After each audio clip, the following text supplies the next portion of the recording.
A bunch of years ago, I started dating this girl. She was absolutely beautiful, and I was head over heels infatuated with her. Let's refer to her as Sally. Things with her weren't entirely perfect, as most relationships aren't, but one thing that stuck out was that she lived in a basement suite of this kinda creepy house on the edge of a less than nice part of town. The property was surrounded by a tall chain link fence, and the yard had all the grass dug out and replaced with stone filler. It was whatever, right? She liked it fine, so it didn't really matter to me. She told me the people upstairs were rarely seen, and she would just leave rent in their mailbox, so she hardly ever interacted with them. But she did mention that sometimes at night, she would hear strange sounds coming from upstairs, like dragging or scraping across the floor at random times of the night. Bothersome mostly. Again, if it wasn't a big deal to her, it shouldn't have been to me either, especially at the start of our relationship. After a few dates, she asked if I'd like to come over to her place for the night, stay over. I was obviously excited at this next step. Arriving at her place was surprisingly normal.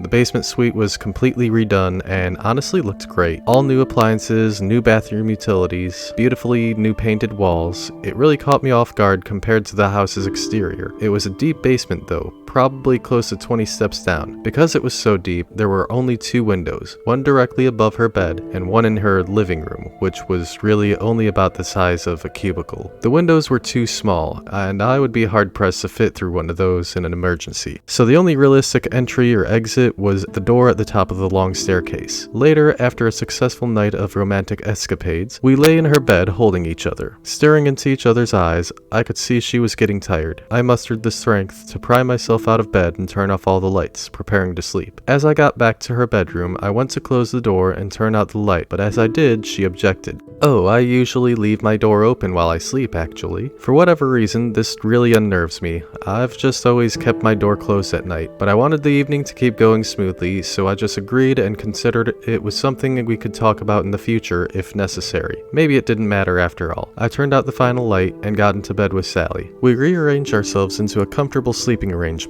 I could still see her face and she was drifting off to sleep quickly. How lucky am I thought. Soon I drifted off too. What seemed like seconds later, I was ripped from my sleep by an absolutely terrifying scream. My eyes burst open and I was in panic mode. What the hell was going on? Directly beside me was Sally, sitting up fully in the bed. In a panicked voice, she screamed, "There's something in the house." I immediately switched from panic mode to "I've got to protect us" mode. I jumped out of bed and ran out of the bedroom, unsure of who I was going to find. I looked around in the darkness, and after a few tense moments, I peeked back into Sally's bedroom. She was laying down again, completely asleep. Unbelievable, she must have been having some kind of night terror. What a crazy thing to happen the very first night I sleep here. Realizing what happened, I crept back to bed. Sally being asleep, I figured there was no harm in closing the bedroom door. I shut it, which somehow made the room even darker. She didn't even seem to register that anything at all had happened. I wondered if she even knew this was something she did. Laying in bed, I stared at her and enviously watched her sleep, unaware of what had just happened.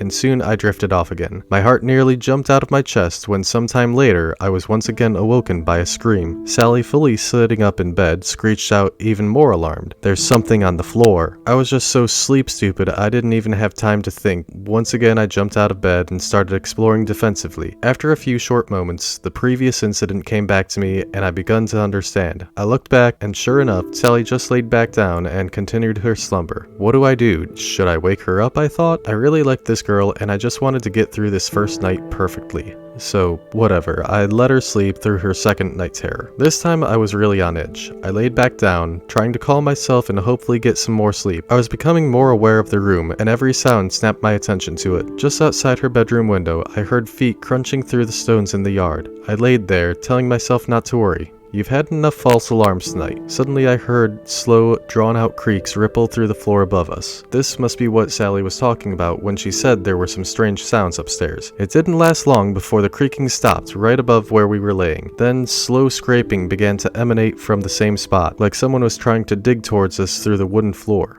What an odd sound. I wanted to just put this whole experience out of my mind. I rolled onto my side, facing Sally. Just remember what you're here for. I looked at her beautiful sleeping face and felt the anxiety melting away once more. I stayed on my side, focusing on her. My eyes blinked heavy and I could feel the tired thankfully return. I shut my eyes to welcome sleep's embrace one more time. But before I could drift off, I heard a deep, growling, unnatural voice that didn't belong to Sally coming from behind me say, "There's something behind you." I didn't sleep, and I didn't turn around.